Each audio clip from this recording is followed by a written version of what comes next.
How y'all doing today, Mazske peeps? It's Sunday, August the 20th, 2023. What kind of adjective do we use? Super Sunday? I think I said Super Saturday yesterday. Sweet Sunday, Sexy Sunday, Sabbatical Sunday. How about Sudsy Sunday? Do any of you clean on Sundays at all? If you do, you make suds. How's that? Okay, I'm just joking around. Anyway, how y'all doing today? Thanks for watching my video yesterday. I am debating a decision, and I'm leaning in one direction or another. I know what direction I'm leaning in, and I'll share that with you when it's all finalized. Anyway, today I'm going to talk about, I've talked about this before, I've talked about before a pending storm, talking about the future years here in the United States of America, or the world, okay? What do I mean by that? Okay, I get emails from John Malden. He's an economist. He's highly respected in the economy world, as quotes, the economy world, however you say that. And I love getting his emails. They're sent out every Saturday. I used to subscribe to his newsletter and get more stuff, but I like the free one. Anybody can sign up for him. He has a website. Just Google John Malden, you'll find his website. You can get a free newsletter. So anyway, in this email from yesterday, he's talking about a friend of his, George. Sorry, scrolling through the email. I'll find his name here eventually.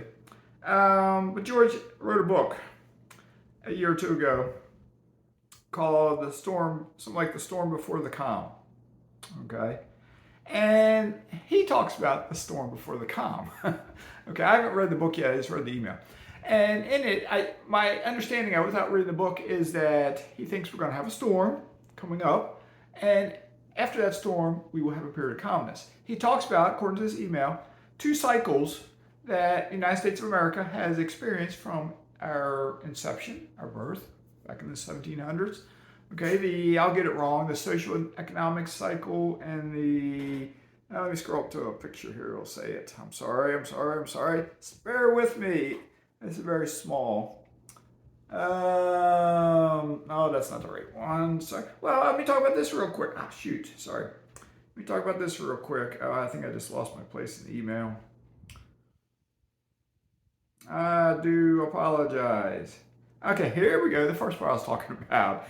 You have the institutional cycle, which lasts for approximately 80 years, and the social economic cycle, which lasts for approximately 50 years. He's traced it out going back to about 1780 or so. Okay? The institutional cycles go in 80-year cycles, socioeconomic 50 years. And coming up here in about 2025-ish or so, he says both those cycles are sort of, for the first time ever since it started, will kind of be peaking, coming down, coming together at the same time, which will create kind of like a super cycle, okay? If you think about it, in here, he has a picture in here. Let me find this one real quick. I know, hopefully I'm making sense to you, okay? Because I'm just skimming through this, and this email is long. I'm trying to find it. All right, here it is. He talks a little bit about the ratio between elderly workers and working age Americans. Working age Americans are 15 to 64, elderly 65 plus. What is he getting to with this? He's talking about Social Security, okay? When it's started in the 1930s, Social Security was a lifeline. It was to keep older Americans out of poverty. Because if you look back, what happened in the 1930s? The Great Depression. What happened to older Americans back then? They were poor. A lot of people were poor back then. I asked my grandfather about it. He was born in the the teen years of the 1900s. 1914 maybe, somewhere around there. He said he never really noticed the Great Depression. He was, I think, in his early 20s maybe at that time. Because he said they were already poor. And they just stayed poor. He said they see stuff in the newspaper, I guess, old news by the time they get it, but maybe in New York City or some places, people were, jumping out of windows or something, killing themselves because of the stress. But he said for them, this was in Maryland, he said they were just poor. They knew how to live off the land, kind of. They always had gardens, they hunted, they worked jobs, they kept plugging along. And then World War II came. He was drafted into World War II and went into World War II. Okay, that was in 1940-ish. All right, but anyway, sorry to digress. The issue now with retirement age Americans is you have a smaller ratio. Let me say this, back in 1960, the ratio of retired Americans to working Americans was something like 6.6. 6.6 younger people working for every person that retired. Now we're at something like 2.3.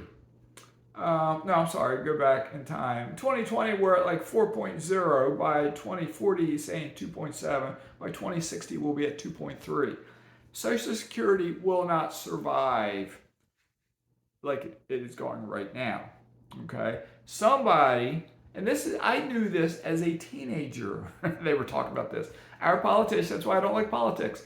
They've always kicked the can down the road. They don't deal with the problem when they first start. They kick it down the road.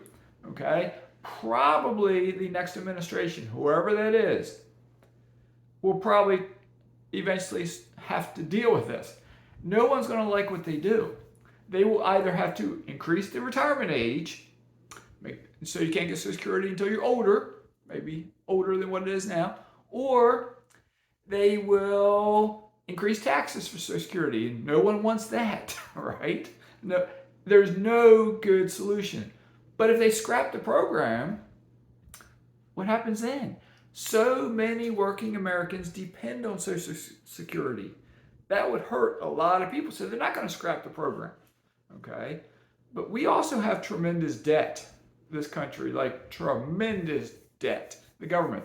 And as individuals, it broke news last week, maybe 2 weeks ago, credit card debt, for the first time ever, exceeded $1 trillion by us working class Americans, right? We're in debt. So many of us are in debt. So the point of this is get your own home straight. Get your own financial picture straight. It's not too late to start, but we're heading in that direction. The storm is coming, okay? What do I mean by this? If you have investments already, because if you're watching my channel, you either have investments or you don't. If you have investments already, try to pay down a little bit of debt if you can. When maybe I'm talking about rental property, try to pay some debt down. You got a little security nest then. If you do not have any investments, I encourage you, start saving money so you can start investing. Realize times may get tight. You'll hear stuff. If you look at financial news, you hear stuff about recessions. This is being talked about when I moved to Florida in 2021, or pending recession. We're now in 2023, late 2023. You hear whispers, maybe in 2024, but now you hear whispers of a soft landing. Unemployment is low, inflation is dropping. Maybe we don't have a recession, but maybe we do. You can find people saying we will have a recession in 2024. You'll have other people saying we're not going to. But all I'll say is we as a country have tremendous debt. You cannot just write this debt off. We as individuals have tremendous debt. You can't just write this debt off. You also have the climate issue, which is happening before our eyes. It's no matter who you are, no matter what you think, I don't care about this. Look at nature, fires and floods and wind, tornadoes, hurricanes. It's happening, okay? Most of us are going to survive. We're going to ride this out. It's going to get a little rocky. He does say in here somewhere, I'm only going to try to find my place, that he thinks the next administration, it could be the one that's in power now, maybe they get reelected, it could be somebody else, the other side.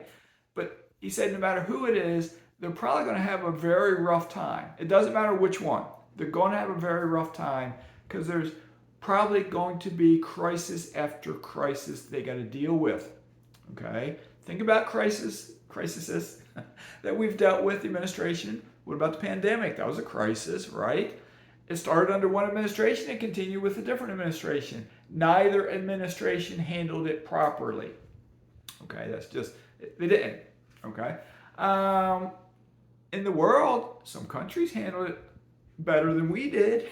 Country of Panama, I think, handled it better than we did, but we didn't do the best job of handling it. But anyways, it is what it is. You can't change the past. Okay. There's more pandemics coming, but I follow technology. They are ready. They're working more and more on vaccines. They have vaccines now that they think are ready for the next pandemic, the next virus, that they just need to tweak it for that virus when it comes. They're getting better at this. And regarding technology, I was a tech investor for many years. I worked in technology. I was an electronics technician in the Navy. Okay, I understand technology, even though I can't understand. I understand it, but yet it's so complicated now. I learned how to troubleshoot transistors. I learned how to troubleshoot chips with transistors in them. We now have super, super tiny stuff with millions of transistors in there. Okay, technology changes. But the heyday of tech, the chance to make a lot of money in tech, I dare say, was in the 90s, the 2000s, the 2010s. I think it's kind of past. Not saying you won't make money. I'm talking about stock investing. Not saying you won't make money in technology, but I think it's kind of past. Technology will continue. It will continue to evolve, but it's not as big of a deal anymore, right? Look at your cell phone. Do you jump up and down every time there's a new iPhone or a new Android phone or something like you did 10, 15, 20 years ago? Probably not. Because what's the new version do that the old one didn't? They tweak. It's not that big of a difference. Are you in love with whatever you might wear on your wrist?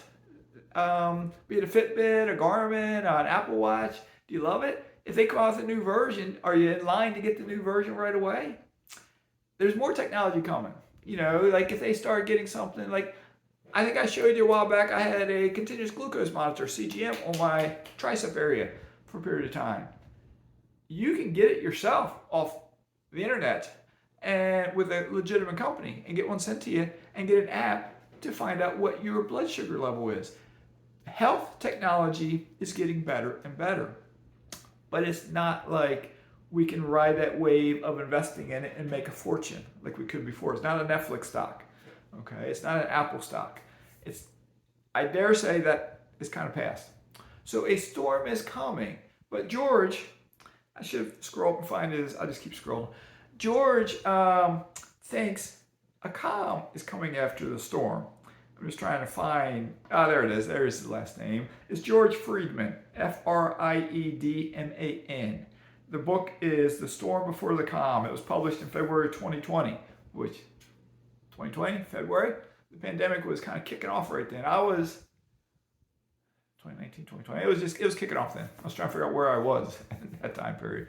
I was here down in Florida on a vacation when the country started shutting down. I was starting to wonder, would I be able to fly out of here to get back to Virginia? And I did. But it was weird on that airplane because everybody was kind of like, what do we do?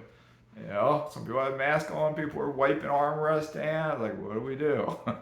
So anyway, it is what it is. So The Storm Before the Calm, that's his book. I haven't read it yet. I don't know when I will read it. I got a stack of books I need to read. So prepare yourself for this, okay? Prepare your portfolio.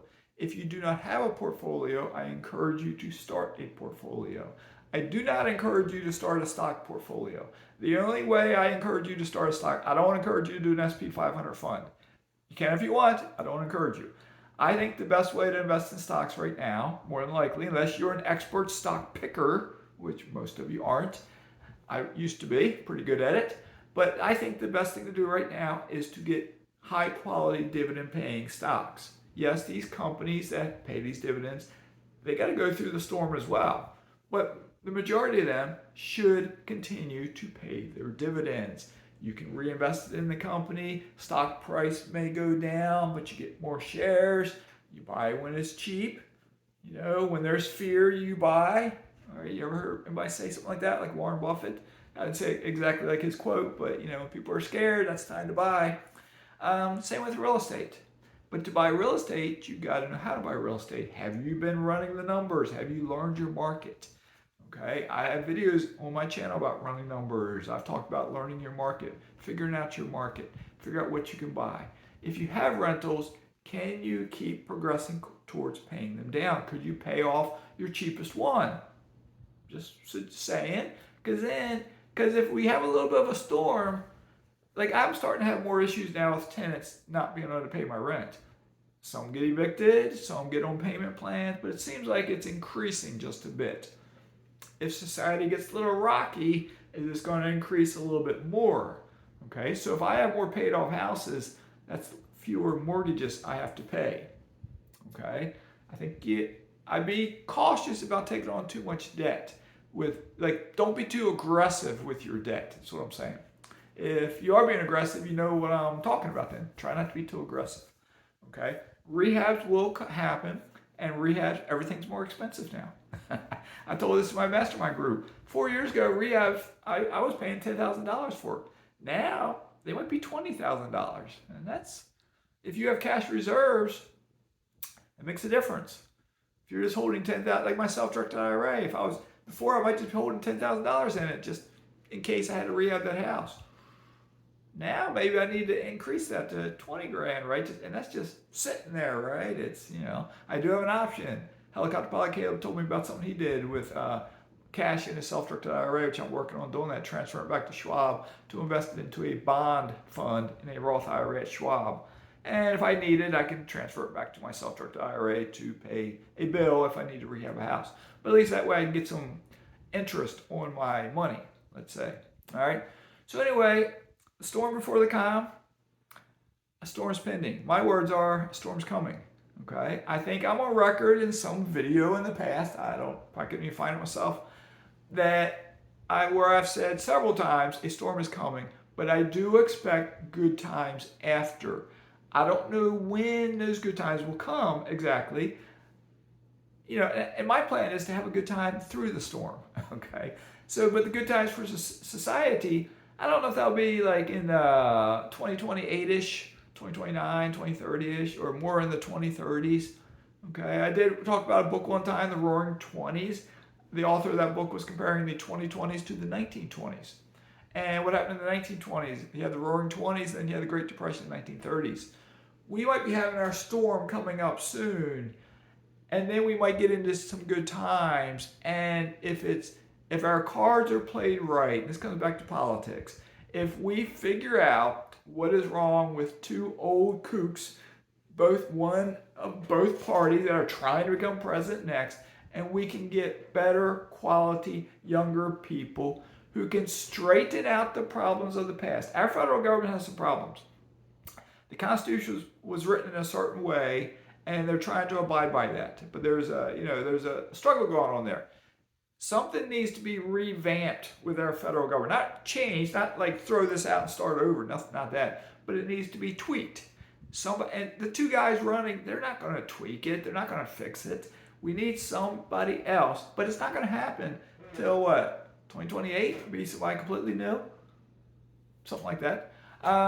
So it's going to take time. So it's going to be a storm. All right. No matter who wins the administration. That's part of it. Part of it is just the wheels are in motion. Our debt, I've talked about government debt, the individual debt, Social Security, that pending thing, future pandemics, future hurricanes, future fires. There's a lot of crises coming. Okay. So focus on yourself. Don't let society overwhelm you. Don't let it depress you, because that happens to people. Okay, turn off the TV, turn off any news channels you're watching, but be aware of what's going on. But stop watching the drama on TV. Don't watch TV news. Okay, and really put your own house in order. Try to improve your credit score. I've talked about credit cards. Every time I get a credit score, every time I get a credit card, my score may dip a tiny bit, like 2 or 3 points, but then it usually goes up within a month or 2 or 3. It starts going up again. I have 2 scores on Credit Karma. One's in the 820s, one's in the 8 teens, like 12, 13, 14-ish. Okay. So, and it just keeps creeping up over time. As I get more credit cards, it goes a little higher. It's weird how that works. Okay. Turn that tablet off. All right. So take care of yourself, take care of your families, prepare yourself, prepare your homes. All right. Back in Y2K, our police chief, I was a police officer in Y2K. Remember that? Or are you too young? Are you too young for that? Y2K, our police chief sent an email out. He's like, prepare yourselves, prepare your families before Y2K, because you may be called in to work for days on end in a row. You might be sleeping at the police department, because we don't know what's going to happen in society. Turned out it was not a big deal, but it was just a precursor to the 2020s. All right.